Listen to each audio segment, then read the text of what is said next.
90% कहानी करबला के हवाले से जो बोली जाती है 90% कहानी सब गढ़ी हुई है, सब झूठी कहानी है। जैसे फिल्म की कहानी होती है, एक बंदा उसको लिख देता है और एक हीरो उसकी एक्टिंग करके अदा करके कभी रोना कभी हंसना वो सब एक कहानी बना देता है और लोग उसको सही समझ करके 3 घंटा फिल्म हॉल में बैठ के देखते हैं। तो उसी कहानी की तरह इमाम हुसैन की कहानी को फिल्मी कहानी लोगों ने बना दिया। रोने की कहानी, रुलाने की कहानी, रंग जमाने की कहानी, जबकि बुजुर्गों ने कहा 90% कहानियां सब गढ़ी हुई है, सब झूठी कहानी है। हाय सुगरा हाय सकीना की कहानी झूठी कहानी है। अहले बैते अतहार पे इल्जाम लगाना है कि अहले बैते अतहार की कहानी ये सब्र की कहानी है, ये हक की राह में कुर्बानी की कहानी है। वहां रोना कहां है, वहां खोना कहां है, वहां सर का बाल नोचना कहां है, वहां आम आदमी की तरह सर से दीवार से सर टकराना कहां है। वहां तो लाशों के अंबार पे भी दीन की खातिर सब कुछ लुटाने का जज्बा है, न आंखों में आंसू है, न पीछे भागने का जज्बा है। जब लोगों ने ये हालात पैदा कर दिए तो अब उस हालत में सिवाय सब्र के और हक की राह में सब कुछ लुटाने के कोई रास्ता नहीं रह गया। न उसके सामने घिघियाया हमें जिंदगी की भीख दे दे, हमारे अली असगर को बचा दे, हमारे बच्चों को छोड़ दे, चलो वक्ती तौर पर हम तुझको मान लेते हैं। नहीं नहीं, मेरे इमाम ने आखिर तक हक पर कायम रहकर तलवारों के हुजूम में, तीरों के हुजूम में, लाशों के अंबार पे 1 इंच पीछे नहीं हुए, 1 इंच बैक फुट पर नहीं गए। कहा मैं जालिम को समर्थन नहीं दूंगा तो नहीं दूंगा, चाहे तलवार चले, चाहे गर्दन कटे, चाहे बच्चे पिटे, चाहे प्यास के मारे बच्चे बिलके, जालिम को समर्थन नहीं दूंगा। जालिम को समर्थन का मतलब है जुल्म की हिमायत करना, जुल्म का साथ देना। ये हुसैन से नहीं होगा। तेरे हाथ में तलवार है तो मेरी गर्दन उतार सकता है, मगर मेरे पास हाथ है, ये हाथ नहीं दूंगा। मेरे पास ज़मीर है, ये ज़मीर नहीं दूंगा। तो लाशें गिरती रही, हुसैन का हौसला बढ़ता चला गया, यहाँ तक कि आखिर में हजारों तलवारों का जख्म सहकर, यहाँ तक कि 70 जख्म नेज़ों के खाकर सजदे में सर रख दिया, गर्दन कट गई, मगर हुसैन अपना हाथ उस जालिम के हाथ में नहीं दिया, अपना हाथ बचा लिया, अपना ज़मीर बचा लिया। सर्रा सर्रा पुकार उठा करबला का। यजीद अपने मकसद में हार गया, क्योंकि वह हुसैन का हाथ लेना चाहता था, मगर वह 22,000 तलवार चला करके हुसैन का हाथ नहीं ले पाया। यजीद अपने मकसद में नाकाम हो गया और हुसैन अपना हाथ नहीं देना चाहता था। तो दुनिया की सारी मुसीबत वहां जमा हो गई। करबला में भूख जमा है, करबला में प्यास जमा है, करबला में परदेश जमा है, करबला में चटकल मैदान जमा है, करबला में दूध पीते बच्चों की प्यास जमा है, करबला में जवान बेटों की बीमारी जमा है, जहां जवान बेटों की सारी मुसीबत जमा है। मगर अहले बैते अतहार की अजीमत को सलाम, उनके हौसलों को सलाम, उनकी हिम्मत को सलाम, उनकी जुर्रत को सलाम। क़यामत तक का मुसलमान वहां से हिम्मत लेगा, जुर्रत लेगा, सब्र का सबक सीखेगा कि उन लोगों ने मुसीबतों के हुजूम में भी इस्लाम नहीं छोड़ा, सदाकत का दामन नहीं छोड़ा, हक कोई नहीं छोड़ा, गर्दन दे दिया मगर हाथ नहीं दिया। उन्होंने ज़मीर का सौदा नहीं किया, इसलिए यजीद हार गया, हुसैन अपने मकसद में जीत गया। हुसैन आज़म अपने मकसद में जीत गया, हुसैन आज़म अपने मकसद में जीत गया। उन्होंने क्या तमाशा बना डाला, बद्धी बनाना, बिंजू बजाना, डीजे बजाना, ताजिया निकालना, इमाम बाड़े पे सारे लोगों का सिर ला के फातिहा दिलाना। वो दिन है हुसैन की शान सुनने का, वो दिन है करबला वालों का पैगाम आम करने का, वो दिन है कुरान की तिलावत का, वो दिन है सजदा करने का, वो दिन अहले बैते अतहार को क़िरात पेश करने का। करबला वालों की हिम्मत को सलाम, उनकी अजीमत को सलाम। जो काम करोड़ों आदमी मिलकर नहीं कर सकता है, वो काम तन्हा हुसैन ने करके दिखा दिया, वो काम तन्हा हुसैन के घर वालों ने करके दिखा दिया। मेरे घर में एक लाश निकलती है तो न माँ को होश होता है, न बहन को होश रहता है, उधर वो कपड़े खुल रहा है, सर के बाल नोचे जा रहे हैं, अब मैना और तोता कह करके नौहा और मातम किया जा रहा है। ये है हमारी माओ की जहालत, लेकिन सकीना की अजमत पे कुर्बान, हज़रत ज़ैनब फ़ातिमा ज़हरा की बेटी की दीनदारी पे कुर्बान। कि लाशों के अंबार पे भी सर से दुपट्टा नहीं किसका, लाशों के हुजूम में भी ना गैरों के लिए चेहरा खुला, चेहरा छुपा के रखना, सर के बाल छुपा के रखना, अजनबी मर्दों के सामने बरहना नहीं होना, वहां मुसीबतों के हुजूम में भी अपने आप की हिफाजत करके रखना। इस तरह यह हौसला कोई नहीं दे सकता, मुस्तफा के घर वालों का ही हिस्सा था। यहाँ तो थोड़ी सी गरीबी आई, सारा तमाशा हो जाता। जाता है, लेकिन वहां तो लाशों के अंबार पे भी सर के बाल न खुले, वहां सीना को भी नहीं होगी, न चेहरे को पीटा गया, क्योंकि मुस्तफा ने कहा है लैसा मिन्ना मन ज़रबल हुदूद व शक्कल जुयूब व ताबतल जाहिलिया। हुजूर कहते हैं वो हमारे घरों में से नहीं है जो अपने चेहरे पे मारे, जो अपने गरीबान को फाड़े, जो जाहिलियत के जमाने की तरह नौहा और मातम करे। हुजूर कहते हैं वो हमारे घरों में से में नहीं है, वो हमारी उम्मत में से लैसा मिन्ना मन ज़रबल हुदूद, जो अपने चेहरे पे मारे वो हम में से नहीं है, जो अपने गरीबान फाड़े वो हम में से नहीं है, जो दावल जाहिलिया, जो जाहिलियत के जमाने की तरह नौहा मातम करे। जब तक जिंदा है तो पूछने वाला नहीं है, हम मरने के बाद मैना और सोना हो गया, उसके बाद एक एक बातों को याद करके रोना है और सीना पीटना है। इमाम हुसैन के ना इमाम के घर वालों ने बता दिया कि जब वहां का मर्द भी लाजवाब है, वहां की मस्तूरात भी लाजवाब है, वहां की खातून भी लाजवाब है, इसलिए हुजूर के घर वालों से हटा तो हमारा तमाशा बढ़ गया।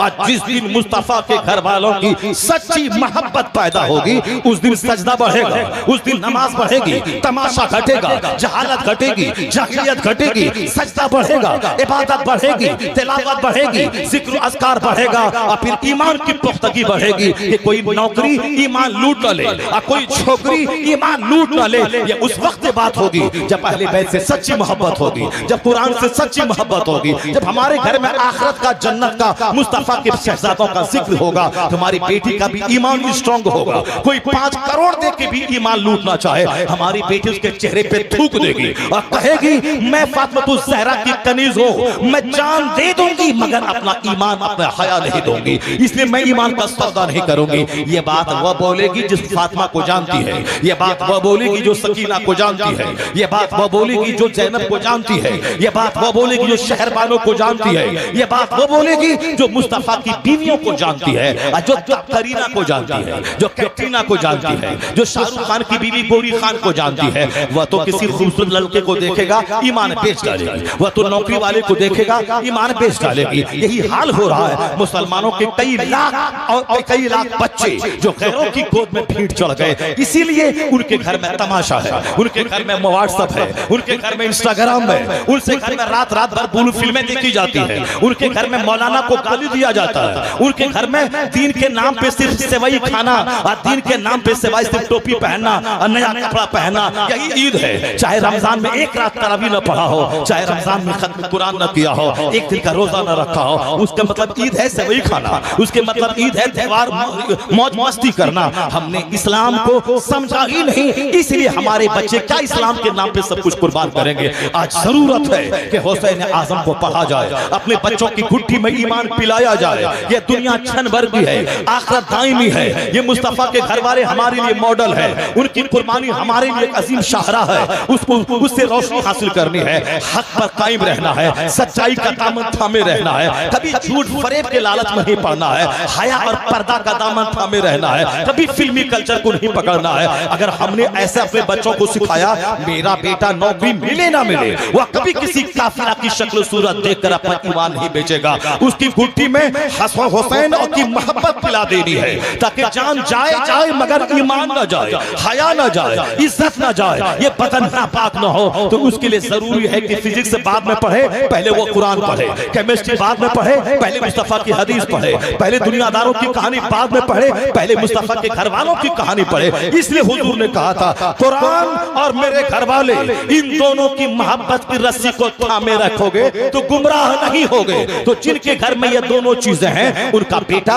बाप का फरमाबरदार है, उनकी बेटी अब हया में रहती है, उनके घर का कोई बच्चा काफिरों के साथ नहीं भागा। और जहां मौलाना को गाली है, जहां दिन का कोई चर्चा नहीं है, जहां अमिताभ की बातें है, करीना कैटरीना की बातें है, फुटबॉलर क्रिकेटर की बातें है, जहां इंजीनियर डॉक्टर बनने की बातें है, जहां सिर्फ दुनिया कमाने की बातें है, और जहां गैर मुस्लिमों से दोस्ती है, जहां पर्दा नहीं है, वहां तो 7 बीवियां, जहां वहां तो आधी उम्र की औरतें वो गैर मर्दों से चैटिंग करती है, वहां तो जवान बेटियां, उसका बॉयफ्रेंड अलग है, वहां तो जवान लड़के, उसकी गर्लफ्रेंड अलग है। ये 50 लाख का जो घर बनाया है, ये घर नहीं बल्कि तवाइफ का अड्डा ठहर गया, जहां बाप अलग मस्ती कर रहा है, माँ अलग मस्ती कर रही है, बेटा अलग मस्ती कर रहा है, बेटी अलग मस्ती कर रही है। वो घर बनाया है कि तवाइफ का अड्डा बना दिया है, जहां कुरान नहीं है, जहां हुसैन का चर्चा नहीं है, जहां सकीना और ज़ैनब का चर्चा नहीं है, वहां यही तमाशा है ज़िना का, यही तमाशा तमाशा है फिल्म का, यही तमाशा है उरियानियत का, यही तमाशा है फहाशी का, यही तमाशा है साहब ढोल बजाने का,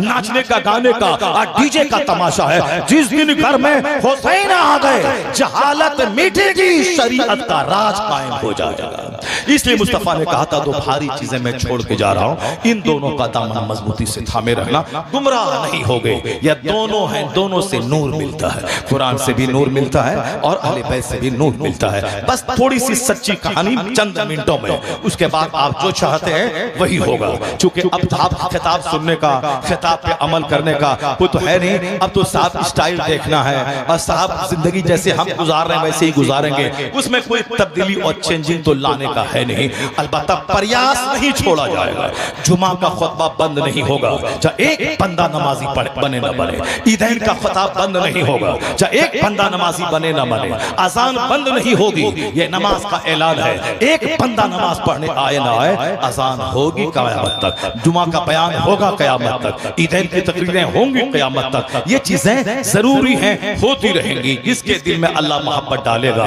उस वो दीन की तरफ माइल होगा। जो मर चुका है जिसका सीना, जिसको जहन्नमी बनना है, तबाह बर्बाद होना है, उसके सामने चाहे हजार चीजें खोल के रख दी जाए, उसके सीने पे असर होने वाला नहीं है। जो जमीन बंजर, जो जमीन सड़ी हुई है, वो हजार बारिश आसमान से हो वहां से हरी फसल पैदा होने वाली नहीं है। लेकिन जो जमीन जरखेज है, थोड़ा सा पानी पड़ा लहलहाते ये फसल पैदा होती है और फिर वह सारे लोगों को, देखने वालों को खुश कर देती है वह फसलें। तो यह नसीहत पे सीने, नसीहत का पानी सीने पर पड़ता है। जो सीना जरखेज है उसके हाथ पांव से अच्छे काम का ज़हूर सुदूर होता है, और जो सीना मर चुका है तो फिर तो उसको अच्छी मजलिसों में, मस्जिदों में, खानकाहों में, काबा के पास, गुंबद खदरा के पास भी सुकून नहीं मिलता है। वह जाता भी हर जगह इंजॉय करने के लिए जाता है। इखलास से खाली सीना, मरा हुआ सीना है। इसलिए ये तकरीर तो बंद नहीं होगी, अलबत्ता एक आदमी आए चाहे 1 लाख आदमी आए, ये प्रयास क़यामत तक रहेगा, अमरे बिल मारूफ किया जाता रहेगा। किसी की गर्दन में चादर डाल के नमाजी बनाना न किसी नबी पर फर्ज था, न नबी के गुलाम उलमा पे फर्ज है। नबी भी कुरान पढ़ पढ़ के सुनाते थे, उन्हीं हजारों में से 1-2 खींच करके आते थे, कलमा पढ़ के मुशर्रफ इस्लाम होते थे। और यही पैगाम नबी के गुलाम उलमा पे भी फर्ज है। लोगों तक दीन की बातें पहुंचाते रहो, अपने अपने अंदाज से समझा बुझा करके, कुरान सुना के, हदीस सुना के, एहसन